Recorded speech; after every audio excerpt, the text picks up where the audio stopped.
Fala aí pessoal, tudo bem? Aqui é o Thiago Salinas. Nesse vídeo a gente vai fazer a demonstração seguinte. Se a gente tem uma circunferência muito bem desenhadinha e a gente tem um triângulo inscrito nela, de maneira que um dos lados desse triângulo, o maior deles, a saber, é o diâmetro, então esse triângulo ele é retângulo. E a gente também vai fazer a volta dele, que é o seguinte: se a gente tiver uma circunferência aqui e a gente tiver um triângulo inscrito a essa circunferência, de maneira que o maior ângulo dela tem 90 graus, então esse triângulo ele tem como hipotenusa o diâmetro dessa circunferência. Entenderam? Então vamos lá, gente, é muito tranquilo. O que a gente precisa fazer aqui, em primeiro lugar, é traçar a nossa circunferência. Eu vou fazer um negócio um pouco mais bonitinho, tá bom? Se vocês me permitem, para não ficar tão esculachadão. Bom, beleza. O resto eu faço traçado à mão livre, não tem o menor problema, tá? Então, chegamos até aqui. O que a gente vai fazer agora? A gente vai demonstrar a ida desse teorema. Então, a gente vai traçar aqui um triângulo, que eu não sei se é retângulo ou não a princípio, mas eu sei algumas informações dele. Uma informação, ele está inscrito nessa circunferência aqui. E a outra informação, esse cara aqui embaixo é o diâmetro.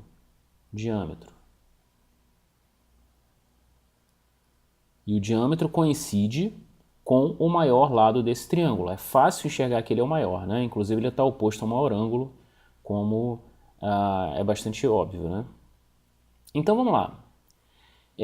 O primeiro passo para a gente fazer a demonstração desse teorema é fazer uma divisão aqui. A princípio, essa figura não está me dizendo muita coisa, né? Eu acredito que para vocês também não. Mas a gente tem como fazer um traçado aqui que vai mudar tudo. E quando eu digo tudo mesmo, tá? Então a gente vai pegar e vai traçar dois raios, sendo que esses dois raios, eles partem do centro e eles vão até dois dos vértices desse triângulo que a gente traçou. E a gente vai fazer a mesma coisa agora com relação a esse terceiro vértice aqui. Eu vou marcar com uma cor diferente. Eu vou traçar um raio aqui. E eu vou traçar um raio coincidente com aquele, só que eu vou botar levemente de ladinho aqui para vocês entenderem que, apesar de ser o mesmo raio, mas são duas construções diferentes. Então repara que a gente vai ter dois triângulos menores aqui. A gente vai ter esse triângulo em verdinho aqui e vai ter esse triângulo em roxo maior, tá bom? Dito isso, vamos reparar o seguinte, gente. Esse camarada aqui é o raio. E esse camarada aqui é o raio. O que significa que a gente vai ter um triângulo isósceles. E se a gente tem um triângulo isósceles, esses dois lados que são tem medida do raio, eles são idênticos, né? Eles são congruentes, então os ângulos correspondentes vão ser congruentes também. Então eu posso chamar esse cara aqui de alfa, e se eu chamar esse cara de alfa, eu sei que esse cara aqui é igual, então ele vai se chamar alfa também. Tá ficando mais claro agora, né? Não? Tudo bem. E agora a gente vai fazer a mesma coisa para esse lado de cá. A gente vai nomear esse cara aqui como R de raio e a gente vai reparar uma situação análoga à anterior. A gente vai ter um triângulo isósceles, porque a gente vai ter um raio para cá que perfaz um lado e vai ter o outro raio para cá que perfaz o outro lado. Ora, se a gente tem uma situação como essa, a gente tem como nomear esse ângulo aqui de beta. E se a gente nomeou esse cara aqui de beta, por que não nomear esse cara de beta também, já que esses ângulos são iguais, não é verdade? Ok, então chegamos até essa situação. Agora a gente vai para a terceira parte e a parte conclusiva desse teorema. A gente vai enxergar de novo esse triângulo maior aqui, tá? Esse triângulo maior. E o que diz esse triângulo maior? Que se eu somar esse ângulo com esse ângulo aqui, com esse ângulo aqui, eu vou ter a soma de todos os ângulos internos desse triângulo. Vamos escrever? Vamos.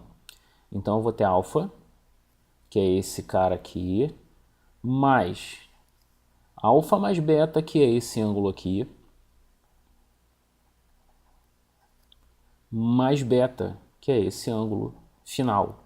E os três ângulos somados perfazem a soma dos ângulos internos de um triângulo, que é 180 graus. Ora, eu tenho alfa mais alfa e eu tenho beta mais beta. Então, por que não agrupar? Então, vamos fazer isso? Vamos. Eu tenho 2 alfa mais 2 beta é igual a 180 graus. Eu posso dividir essa equação toda por 2, desde que eu divida cada termo dela por 2. Então, eu vou fazer isso aqui, ó. Vou dividir a equação por 2. Beleza? Então, vamos lá. 2 alfa dividido por 2 dá alfa. 2 beta dividido por 2 dá beta. E 180 graus dividido por 2 dá 90 graus. Ora, e chegamos à conclusão do nosso teorema. Por quê? Porque ao dizer que alfa mais beta é igual a 90 graus, eu digo que isso se aplica a qualquer triângulo inscrito na circunferência em que um dos lados, né, ou o lado maior, coincide com o diâmetro. Nessa situação, a gente sempre vai poder traçar esse terceiro lado aqui, né, e chegar a esses dois triangulinhos aqui, e a gente sempre vai ter a conclusão de que alfa mais beta, que é esse camarada aqui, ele vale 90 graus. Portanto, deixa eu me apropriar aqui, esse triângulo ele é retângulo. Caraca, hein? Show de bola!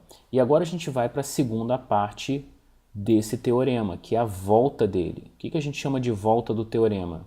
É a gente fazer a demonstração análoga e contrária, né? Então, qual é a construção? Deixa eu fazer uma outra circunferência aqui. Então, a gente vai fazer uma outra construção aqui. E eu também vou me valer daquela ferramentinha para fazer a circunferência melhor. Não me punam, não me batam, tá? E a gente vai ter aqui uma outra situação. Vamos traçar um triângulo inscrito a essa circunferência, de modo que o seu ângulo maior ele mede 90 graus.